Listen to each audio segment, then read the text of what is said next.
Hello students, so in this video we are going to discuss our next topic of the chapter, data handling. The next topic we are having is graphs. Okay, how to draw a graph, how we are able to draw a bar graph. Okay, this is the thing we are going to learn in this video. So let's start, and please see all the videos. Okay, that will really help you. So see how we are going to draw a graph. Suppose मैं एक data लेता हूँ. सबसे पहले data तो होना चाहिए ना. Without data you are not able to draw a bar graph. Okay, so is there any problem with the video? Yes, I think it's clear now. Yes, so how we are going to draw a bar graph? Okay, if you are having suppose 5 students of your class, I will name, see, Amit, Sneha, okay, Aryan, Sumit, okay, and one more name I can write here, Prithvi. Okay, suppose these are the 5 students of your class and they scored 40 marks out of 50, 50 marks out of 50. Then Aryan scored 45. Okay, Sumit scored 40, Prithvi scored 45 again. Okay, these are the marks scored by them. Now we have to draw the bar graph, and in 6th standard also, as you are in 7th standard, means 6th standard, you know how to draw a bar graph. Okay, I have explained in that video also for the 6th class. See how to draw. First of all, we should see the scale of the graph, which scale we can choose.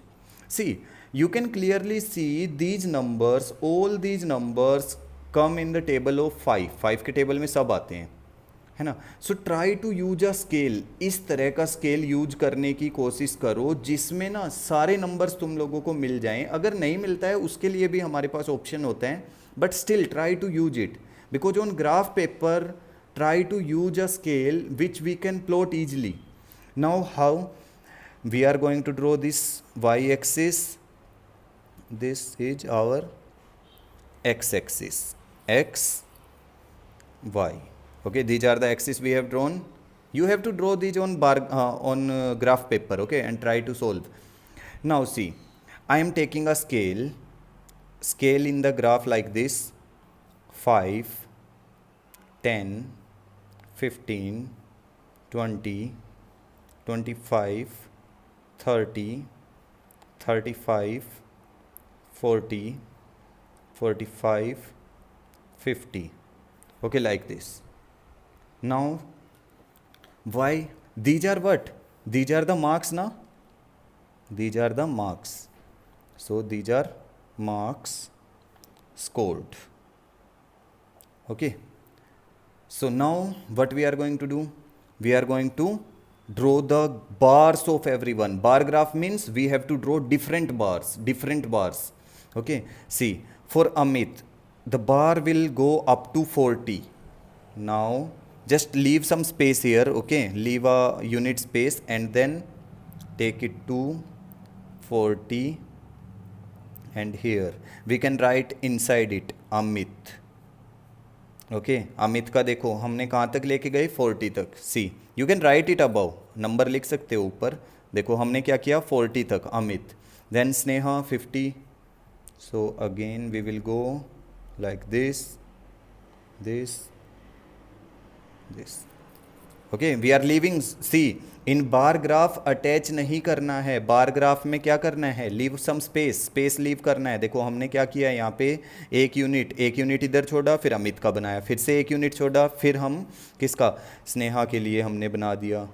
ठीक है, this one 50. Then for Aryan how much, 45. Then we will again leave some space. Then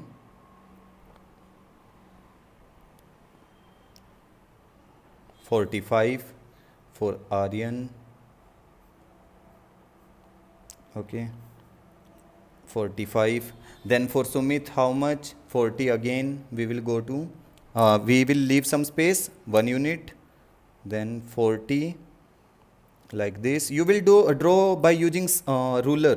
Scale होता है ना, उसको use कर लेना, ठीक है. 40 for Sumit. And then for Prithvi, 45 again. See, again 45 for Prithvi. Okay, like this you can draw a graph. A bar graph you can draw like this. Bars means different bars you have to draw. These are the bars, these are the different bars you are drawing like this. Okay, these are the different bars. Okay, and you have to leave some space in between. सब कुछ space बीच में छोड़ना है, 1 unit space in between all the bars. ये ना हमने last class में किया हुआ है, यू ऑल नो. अभी इसमें एक चीज़ मिसिंग है, बताओ क्या? मैंने स्केल नहीं लिखा है ना, scale of the graph. So you can clearly see what is the scale of the graph. Scale see, हमने 1 यूनिट को कितने मार्क्स में कन्वर्ट कर लिया? 5. देखो ना, मैंने 5 का डिफरेंस लिया हुआ ना, क्लियरली देख लो. पूरी जो लाइन है ना वाई एक्सिस वाली, उस पर कितना डिफरेंस लिया हुआ है? 5. तो what is the scale? When I am going to write here scale, what is the scale of the graph? 1 unit equal to how many marks? See, I am taking 5 marks. 1 unit equal to 5 marks. This is the scale. Okay, this is about bar graph. So try to see the video, repeat करके देख लिया करो अगर थोड़ा tough लगे तो. अच्छा, अगर मान लो हमारे पास डबल बार ग्राफ आता है. ये तो था, देखो ये क्या था? Bar graph. ये था बार ग्राफ. मतलब देखो सिंगल बार्स थे, डिफरेंट, बहुत सिंपल सा, है ना. बार्स सबके लिए हमने क्या किया? अलग अलग बना दिया. पूरे डेटा को तुम आराम से इसमें से पता कर सकते हो. अगर कोई तुमसे ये ग्राफ दे के, सपोज के ये ग्राफ दिया और तुमसे पूछा कि सुमित के कितने मार्क्स आए, तुम देख सकते हो सुमित के मार्क्स कितने हैं, 40. कोई तुमसे पूछे स्नेहा के कितने, 50, लाइक दिस. हाँ, तो अगर हम बात करें बार ग्राफ डबल्स की, ठीक है, डबल बार ग्राफ, तो डबल बार ग्राफ में क्या करना है? अब देखो डबल बार ग्राफ में क्या करना है. मान लो हमारे पास कोई A, B, C, D, E, ये 5 स्टूडेंट थे. हिंदी में इन 5 स्टूडेंट्स के मार्क्स, इसके मार्क्स आए मान लो 40, 50, 45, 40, 30. ओके, और इंग्लिश में जो है इनके मार्क्स आए, इंग्लिश में 30, 35, 40, 45, 30, लाइक दिस. देखो, ठीक है, हिंदी में मार्क्स इतने, इंग्लिश में इतने. और हमें क्या करना है? इसको डबल बार ग्राफ में रिप्रेजेंट करना है. डबल बार ग्राफ में रिप्रेजेंट करना है ना, तो let's draw it. Double bar graph draw कर देते हैं, नो प्रॉब्लम ना. डबल बार ग्राफ ड्रॉ करने में क्या प्रॉब्लम है? सेम वही, देखो सेम वही process. y vertical line, x horizontal line. Now you can see all these numbers. पूरे नंबर्स को देखो, हम 5 का स्केल लेके यूज कर सकते हैं, 10 का भी यूज कर सकते हो. अगर तुम चाहो तो 10 का कर लो, देख लो तुम्हारी जैसे तुम्हें ठीक लगे.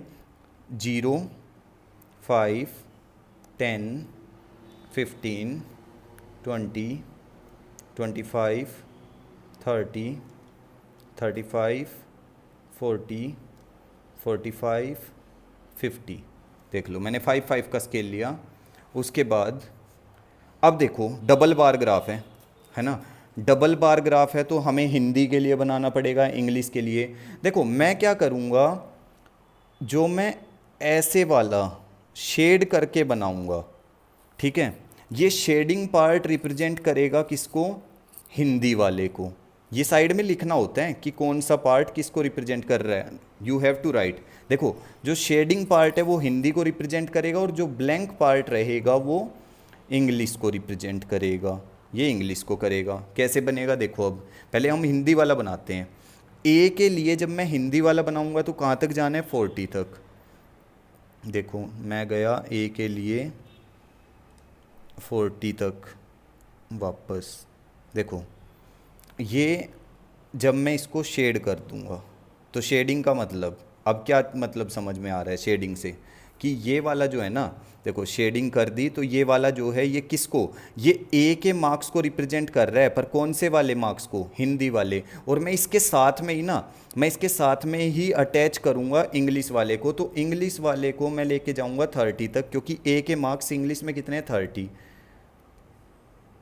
अब ये देखो, और मैं इसके नीचे बड़ा बड़ा लिख दूंगा ए, इधर है देखो, I am writing here A. What does it mean, इसका मतलब क्या है, देखो जब मैं इसको लेके गया, ए के लिए हैं देखो दोनों चीज़ें, ए के लिए ये गया 40 तक, क्योंकि ए के मार्क्स हिंदी में कितने हैं, 40। ए के लिए मैं इसको ऊपर लेके गया 30 तक, क्योंकि ए के मार्क्स किस में, इंग्लिश में कितने हैं, 30। समझ आया। अब देखो बी के लिए करते हैं, बी के लिए देखो, बी के लिए 50, थोड़ा स्पेस छोड़ेंगे, ठीक है। अब थोड़ा स्पेस, यहाँ पे मैंने स्पेस क्यों नहीं छोड़ा, एवरीवन नो स्पेस क्यों नहीं छोड़ा, क्योंकि ये दोनों ए के लिए थे। अब हम बी के लिए देखो, बी के लिए जाएंगे 50 तक, पहले स्पेस छोड़ा, बी के लिए वी आर गोइंग टू 50, और हम आ गए। अच्छा ये वाले कौन से हैं, 50 किस में हैं, हिंदी में, और मैंने कहा था हिंदी वाले को क्या करना है, शेड। देखो इसका मतलब ये वाले जो मार्क्स हैं ये बी के हिंदी वाले मार्क्स हैं, और इंग्लिश में कितने हैं, 35। तो मैं इसी लाइन को 35 से एक और लाइन में अटैच करूँगा। तो देख लो, अब कोई भी इस डाटा को देख के बता देगा कि जो ए के मार्क्स हैं वो हिंदी में 40 हैं और इंग्लिश में 30, बी के जो मार्क्स हैं हिंदी में कितने हैं, 50, और इंग्लिश में कितने हैं, 35। Clearly you can see from here, clearly you can see. देखो बहुत ध्यान से डेटा को करना, लेकिन और इसमें भी स्केल भी लिखना है, ये दो चीज़ें तो लिखनी ही है साथ में। देखो ये हमेशा रिप्रेजेंट करते हैं डबल बार ग्राफ में कि किस चीज़ से तुम क्या रिप्रेजेंट कर रहे हो, ठीक है। और स्केल क्या है, what is the scale, 1 unit again equals to 5 marks. देख लो मैंने फिर से 5 का ही तो डिफरेंस लिया है, तो फिर से मैंने 1 unit equal to 5। Try to complete it, okay. इस वाले को कंप्लीट करके ना मुझे दिखान, and try to write in comments कि कोई डाउट है इसमें, ठीक है। तो इस तरह से हमारे पास बनता है बार ग्राफ और डबल बार ग्राफ। यही दो टॉपिक्स क्लियर करने थे इस वीडियो में, so try to cover it.